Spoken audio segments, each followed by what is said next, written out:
The industry is making a difference. Good evening, Xavier Teitelman. Thanks for joining us to discuss the Patriots and delivery issues. Germany says that at best it will have its own in 8 months, which is a long time, especially during war. I'm thinking of the Ukrainians. Germany pledged to send Ukraine 2 Patriot batteries following last week's plan announced by Trump. Norway, the Netherlands, Denmark and Sweden will help fund Patriot deliveries. In total, 5 systems will be delivered to Ukraine. Germany, which has already sent 3 Patriot batteries to Kyiv since February 2022, still has 9 left.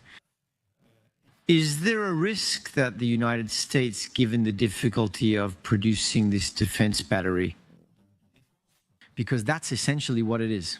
In any case, in the way the Ukrainians are using them to protect these cities, is there a risk that the Ukrainians will take a year, 2 years, maybe more, to get these Patriots that they so desperately need? So the entirety of the American promise will certainly take several years to arrive, because there's a sort of game of musical chairs. The first Patriots to arrive are, for example, those originally promised to Switzerland. When they bought the F-35S, they also got the Patriot, so the Germans can now send some Patriots, thinking that in 4, 5, 6 months we'll be able to receive replacements. That is, instead of increasing the volume as they wanted, they'll simply keep the same volume by already being able to offload a certain number of systems. And then the Patriot, we must not forget that it's a system that includes a coordination center, radars and launchers, and so the different countries. You provide 2 launchers, you provide 1, and you provide the radar. And this way they manage to add different pieces here and there to be able to make complete systems. In the end, no country offers a complete system, but they can still work together to speed things up. The big regret, once again, is that the system is worth nearly the same. The French use Aster 30 missiles, including the new Aster 30B1 new technology, both capable of intercepting Kinzhal and ballistic missiles. France didn't hit the accelerator button 3 years ago. All the industrial efforts we see today, in the end, were not up to the task. If we had really made efforts 3 years ago, yes, the Americans would be able to deliver. But France and Italy also have an equivalent system that could do the job. And since we didn't place the orders and didn't double or triple production 3 years ago, today we find ourselves empty-handed, looking to the United States for defense, even though industrially we don't need to look across the Atlantic, unfortunately. And Europe is asking European countries, member states, to spend money on military matters. Funds will go to military and European defense companies. Stay with us, Xavier Teitelman, because I would like to talk to you about that Mirage 2000 that crashed in Ukraine just before the Patriots. That's very good. It's a fairly effective American system that works, as we know, and so on. But last night, 71 drones were launched at Ukraine. The drones are Shahids. So there are 3 versions now. For drones, Patriots aren't very useful. Is what Ukraine needs most right now Patriots?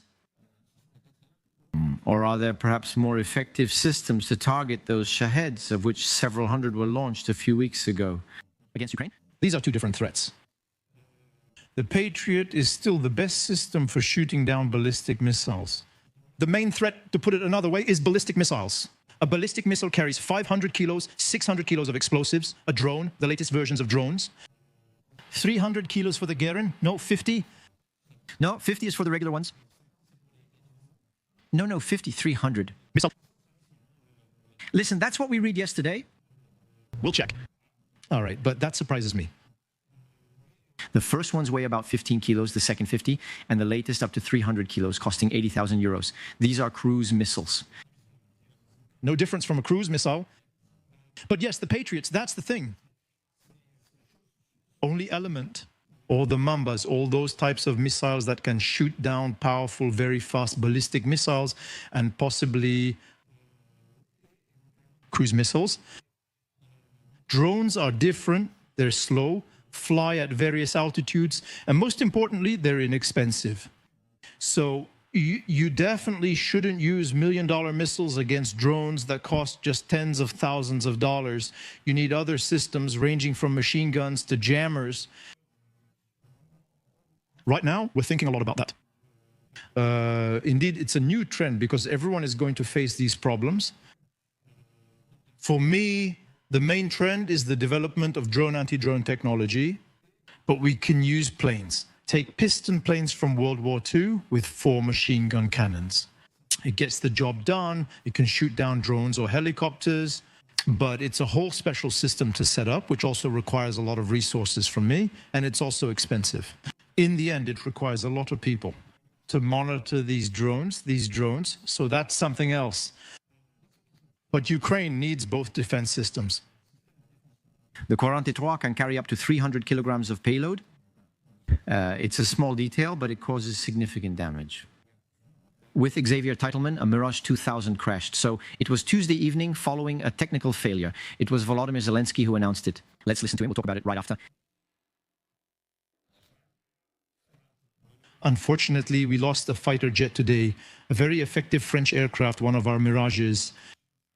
The pilot survived, and it wasn't a Russian shot. And it was not a Russian shoot-down. The Ukrainians mentioned a technical failure, but what does that mean, especially on a Mirage? Well, unfortunately, there are a lot of them. In the past 20 years, France has lost 8 Mirage 2000s to technical failures alone. And in those cases, it could be something like ingesting a foreign object such as a bird, it could be a hydraulic failure, or it could be a system catching fire during flight. And the most recent one, by the way, was at the Luxeuil base in 2022 with the Mirage 2000-5. So having a technical problem on a plane under normal French operating conditions with proper weather and air traffic control is something that happens.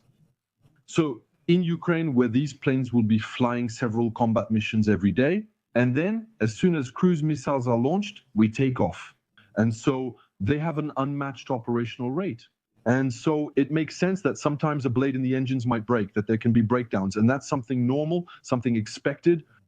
And given the geographical location where this plane went down, because we have the ejection, we have the video that is geolocated, we know that we're several hundred kilometers from the front, and we know that there isn't any Russian missile that can hit a fighter jet at that distance. Here, for example, the footage shows the pilot ejecting and under his parachute. We are sure it went down by itself with no collision or being shot down. It's a technical problem. It happens. 6 were delivered to Ukraine, but now only 5 remain, which means that these planes every day do a good job. They intercept missiles and they save lives. But with the 5 they have today, if they could have more, obviously it would be better, but they will keep doing the job. There you go. Again, the pilot ejected and is alive. This Mirage you're talking about, it's a Mirage 2000-5. That's why you specified it as well. These planes, you're telling us they're used to defend Ukraine, especially to shoot down missiles. Ukrainians have MiGs and F-16s.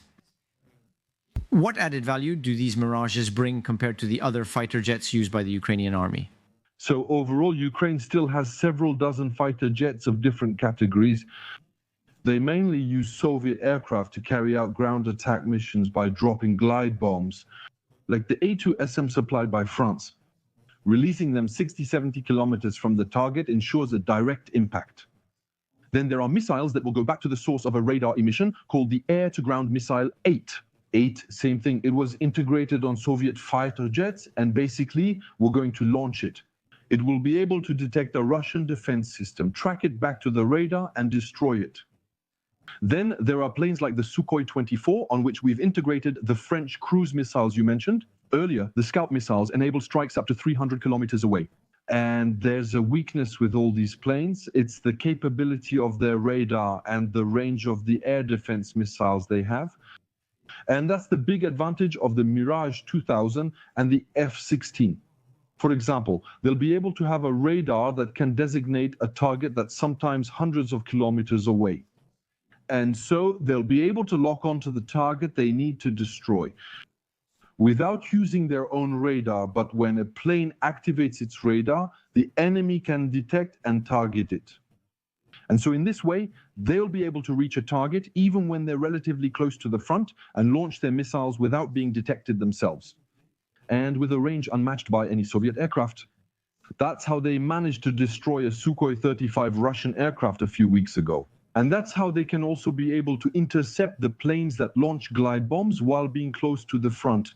Those are missions we can't assign to Soviet aircraft, but regardless of aircraft, you need numbers. Since the Ukrainians lacked about 30 modern aircraft, these planes mostly remained in the rear. Now they have over 30, including the F-16 and Mirage 2000. Now, little by little, they're starting to move closer to the front to chase away the Russian fighter jets. And that's why today there's an improvement in terms of the number of glide bombs falling on the Ukrainian line. Thank you, Xavier Teitelman, for the explanations and the news. May I add one last thing? Of course. A month ago, I was with the electronic warfare operators, the Ukrainians. And actually, the Geran 3 has a total weight of 300 kilograms. The payloads were 45 kilograms of military charges on the first generation. The second one had 90 kilograms of payload. In the third generation, the Geran 3 flies at 3,000 meters with only 50 kilograms of explosives, because they put in more fuel and electrical systems that are a little bit heavier. So 300 kilograms is the total weight of the Geran 3. Thanks for the details. They help us avoid mistakes.